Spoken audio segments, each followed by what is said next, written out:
heroic generals, demanded loyalty over competence, turned the Justice Department into his revenge machine. Let this guy steal your private data and wreck Social Security. Our allies betrayed. Ukraine sold out to Putin, turning our government into a police state, kidnapping American citizens, sending innocent people to foreign hellholes, snatching students off the street for tweeting. Then came the tariffs, markets crashing, retirements wiped out, America isolated. We, China, winning the trade game. We pardon terrorists and criminals. This isn't a second term. It's Trump's second chance to end America, and it's working. So no, you're not better off. You're not safer. Nothing is cheaper. The economy is worse. Our country is in danger. Just imagine what the next 100 days will bring.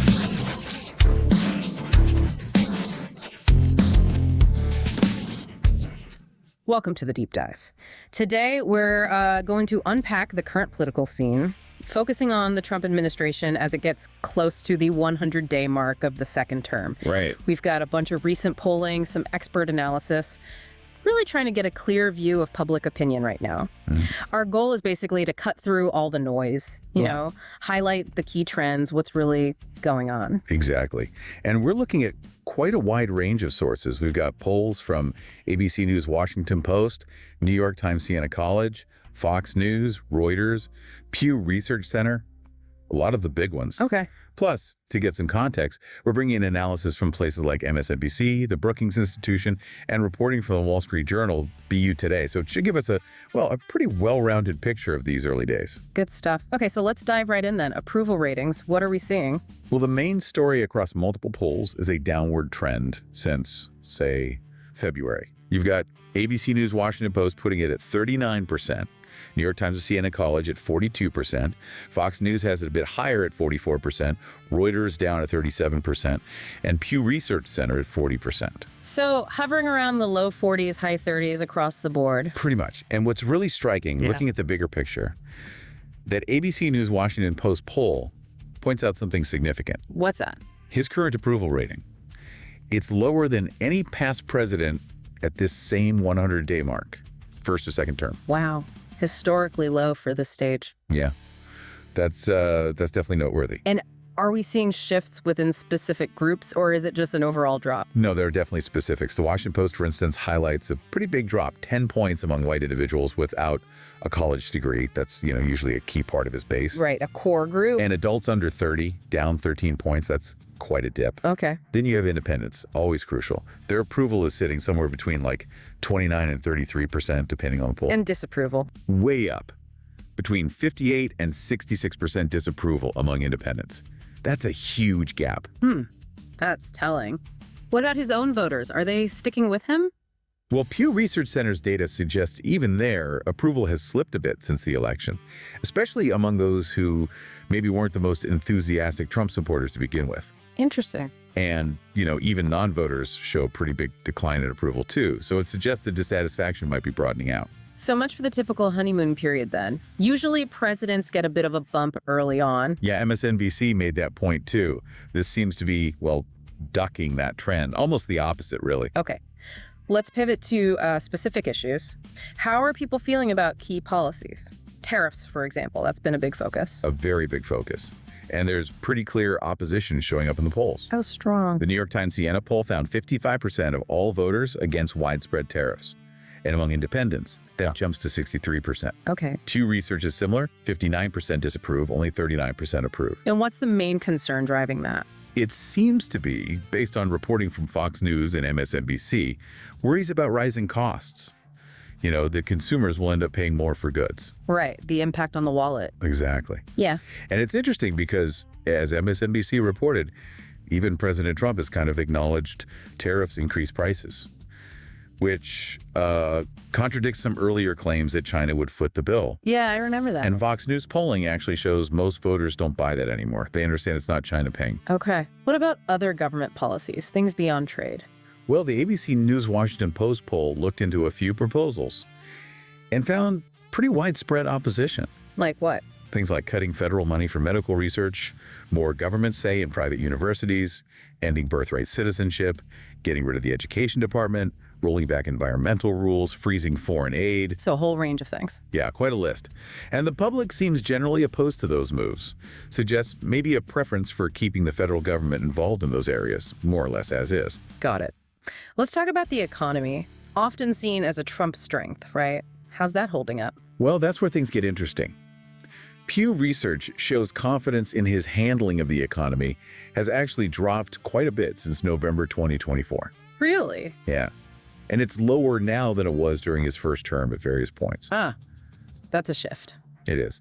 And Pew also found more Americans now think his policies have weakened the economy compared to how they viewed the Biden administration's impact. Wow. So approval on the economy is actually... It's underwater. Multiple polls show that ABC, Washington Post, New York Times, Siena, Fox News, more people disapprove of his economic handling than approve right now. Even on specifics like inflation or the tariffs themselves. Yes. Fox News polling specifically shows low approval for his handling of both inflation and tariffs, two areas he talks about a lot. And the potential impact of those tariffs. Is that playing into the economic concerns? It seems likely.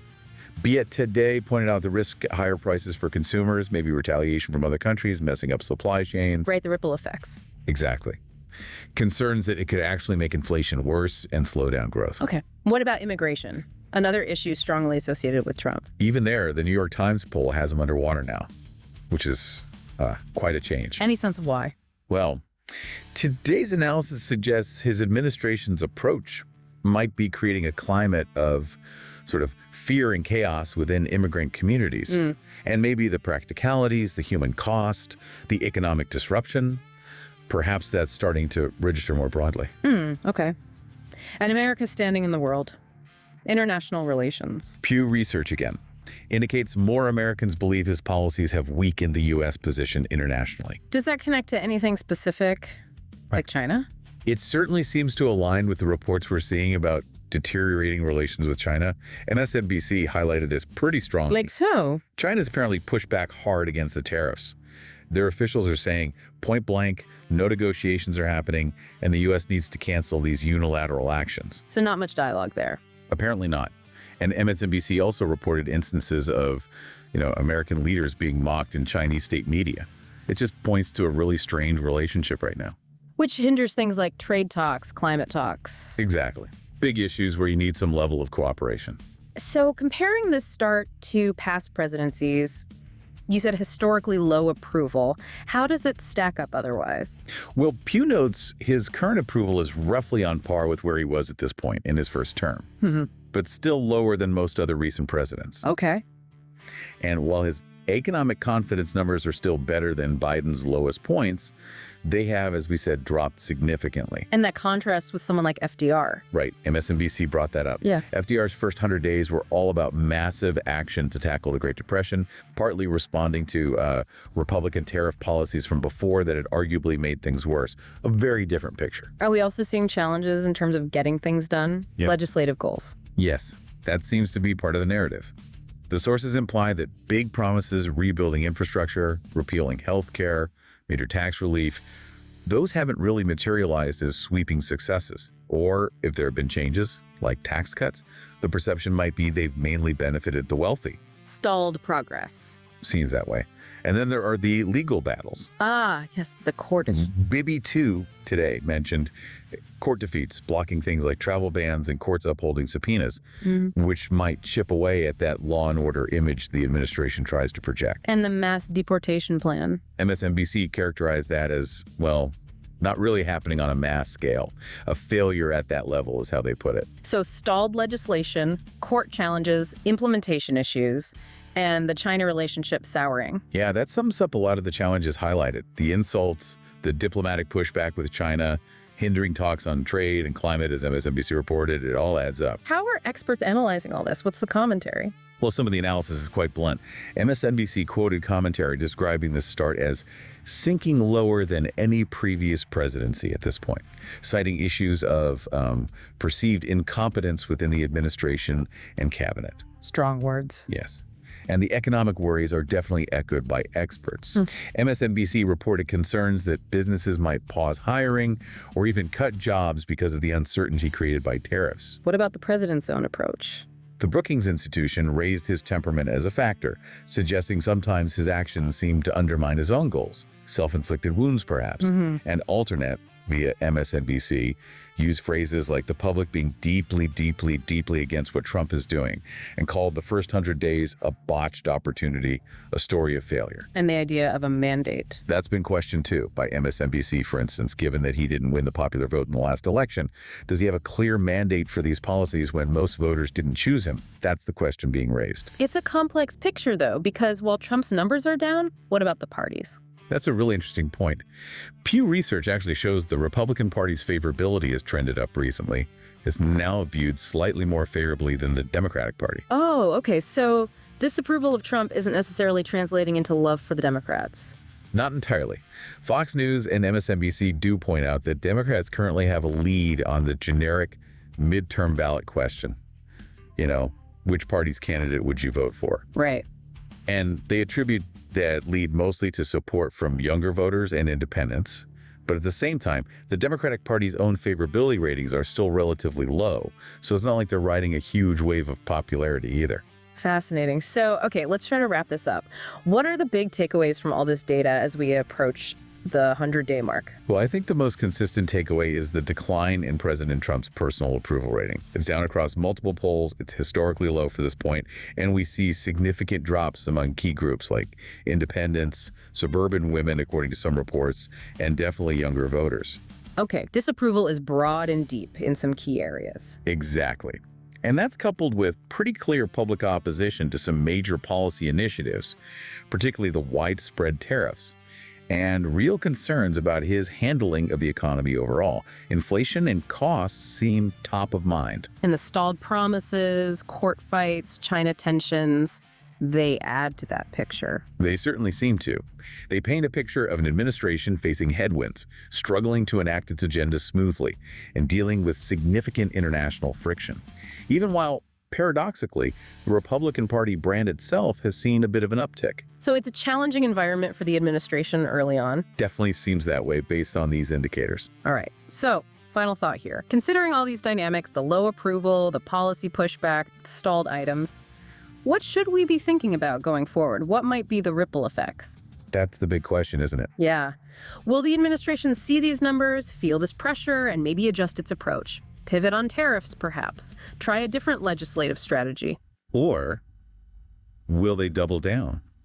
Will these trends just solidify?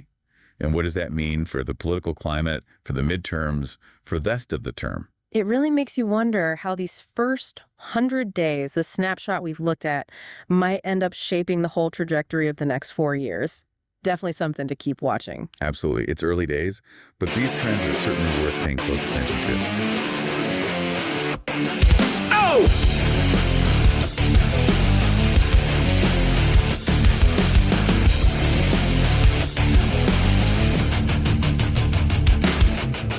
Down the street, shades on my face, see the world anew in this twisted place. Billboards flash obey, but I resist the call.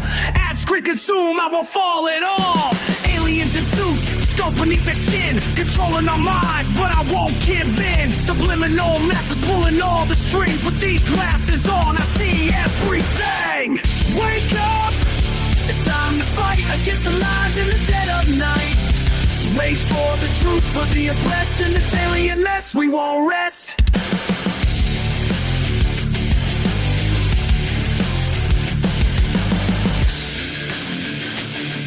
Woke culture's trending, but it's all for show. Corporations cashing in on the justice flow. Rainbow logos in June, sweatshops year round. Preaching equality while the poor drown. Elites playing savior with their virtue tweets. System still rigged, the cycle repeats. See through the ploy, the distraction scheme. Unite for real change, not just a dream. Wake up, see the truth, don't be blind. The system's corrupt, it's all designed to keep us down, to keep us meek. But we're rising up, we're gonna speak.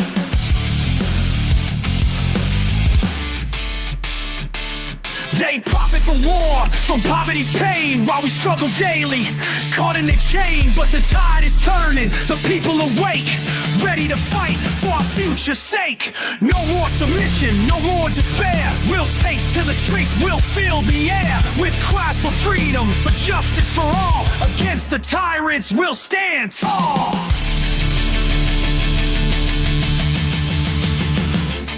Revolution now, the time is here. Break the chains, cast out fear. Revolution now, let's make it clear. The power is ours, the end is near.